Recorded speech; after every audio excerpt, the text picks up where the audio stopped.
diving right in, the first thing we should know and make sure everybody knows are some basic facts about Latino Virginians. All right, so take a look at this slide. In case you can't read it, the sort of beige bars there are the number of native-born Latino Virginians, and the green bars are the number of foreign-born Latino Virginians. And as of 2013, there were over 700,000 Latino Virginians, and that's up from just 500,000 in 2007. And in fact, that growth in the number of Latino Virginians accounts for 38% of Virginia's total population growth during this period of time. So that's really important because a fast-growing population has been part of why Virginia sort of got through the recession without as much pain as some other places, because when you have a growing population, you have a growing demand for goods and services and housing. And so of these 700,000 Latino Virginians, about 316,000 are immigrants. And those immigrants are from a wide range of countries, as was already touched on. So as you can see from the pie chart, and as you might have already known or suspected, folks from El Salvador are that is the most common country of origin for Latino Virginians. But even Salvadorans only account for 27%, slightly more than a quarter, of foreign-born Latino Virginians. There's a lot of people from a wide range of other countries, particularly Mexico, Bolivia, Peru, Guatemala, Honduras, and Colombia, each of which accounts for more than 10,000 foreign-born Virginians. So it's important to know this diversity of experiences and countries of origin for foreign-born Latino Virginians, because there's actually diversity is one of the things that all Americans value about immigration and the role of immigrants in our economy. So knowing this information and sharing it can help our neighbors who might be less supportive of immigration come to better understand the value that Latino immigrants bring to Virginia. And by the way, I also looked at how all Hispanic and Latino Virginians, not just immigrants, self-identify their specific origin or ancestry. And again, El Salvador and Mexico were the most common specific origins for all Hispanic and Latino Virginians, but actually the next most common was Puerto Rico. So the next topic is that although Virginia's Latino community is from many places, it's mostly very well established in the United States. So in addition to the half of Hispanic and Latino Virginians who are native-born, another 2/3 of foreign-born Virginians have been in the U.S. for at least 10 years. And 3 in 10 foreign-born Latino Virginians is a naturalized U.S. citizen. So if we add up those native-born Virginians and those naturalized U.S. citizens, we get to 480,000 Latino and Hispanic Virginians who are currently U.S. citizens. And of those, 275,000 are adults old enough to vote. So here, the dark green bars are the share of immigrant Latinos in each age group. The yellow bars are the share of non-immigrant Latino Virginians in each age group. And the gray bars are all Virginians. And as you can see from the green bars, Latino immigrants in Virginia are mostly working age. And this has important economic implications because it means that immigrant Latinos in Virginia are making economic contributions right now, rather than sometime in the past or future. And you can see the result in the high share of immigrant Latinos who are currently working. So again, dark green bar here is foreign-born Latino Virginians, and 74% of Latino immigrants living in Virginia and who are over the age of 16 are currently working, compared to 69% of non-immigrant Latino Virginians and just 62% of all Virginians. And these Latino immigrant workers, of whom there are 225,000 in Virginia, are working in every major Virginia industry.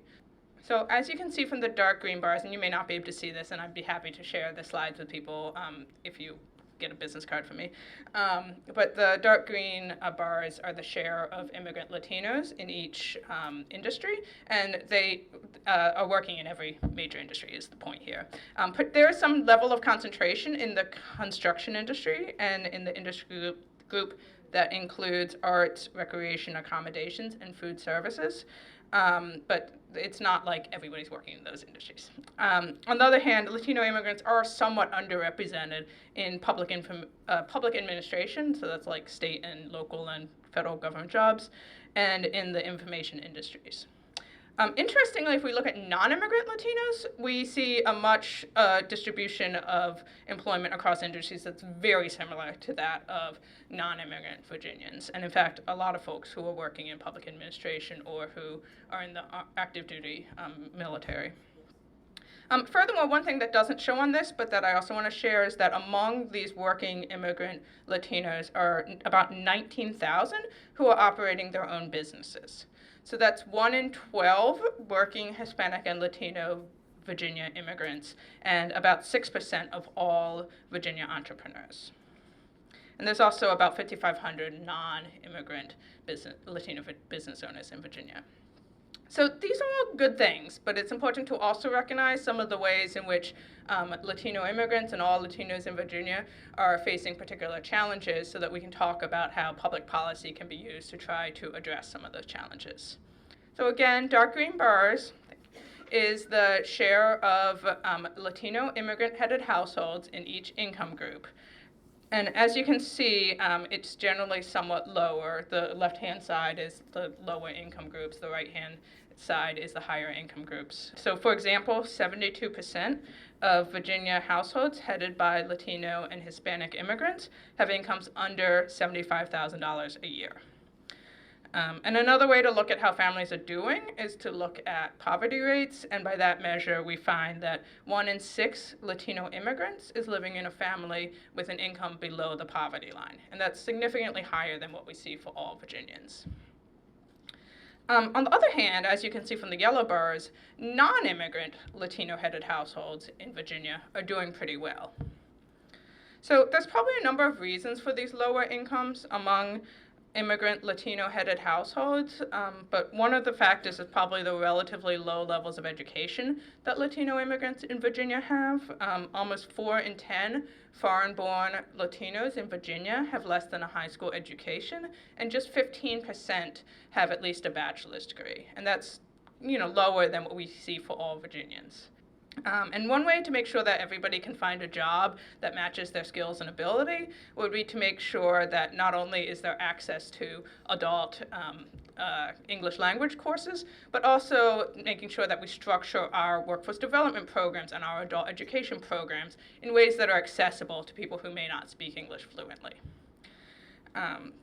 And another thing to note is that these higher than typical levels of poverty and relatively low incomes pose particularly high challenges because so many of Virginia's Latino immigrant families live in high-cost Northern Virginia. So on the left-hand pie chart here is the share of Latino immigrant-headed households who are paying more than the recommended amount of their income towards housing. That's the dark red. While the right-hand pie chart is the share of all Virginia households. So as you can maybe see, more than 40% of households headed by Latino immigrants in Virginia are paying more than 35% of their income towards housing costs. And that's compared to just 26% of non-immigrant Latino-headed households and 24% of all Virginia households. So that's a real significant challenge when families are paying that higher share of their income towards housing, particularly when their incomes may not be that high to begin with. And there's, we could talk about some of the ways that public policy can be used to try to address some of these challenges, including looking at ways to increase the supply of housing and to increase the supply of affordable housing, and then also make sure that people are not facing discrimination in the housing market or in the mortgage lending market. So while almost 90% of all Virginians have access to some form of health coverage, that's the gray bar there, less than half of immigrant Latino Virginians have any health insurance. It's just 47%, and that's the green bar. And part of this difference is likely due to Virginia being pretty stingy about how we provide public coverage to immigrants. We actually go beyond the federal restrictions to basically prevent even more legal immigrants from accessing Medicaid. But actually, some of it's probably due to other factors, since even non-immigrant Latinos have somewhat lower levels of health coverage than all Virginians.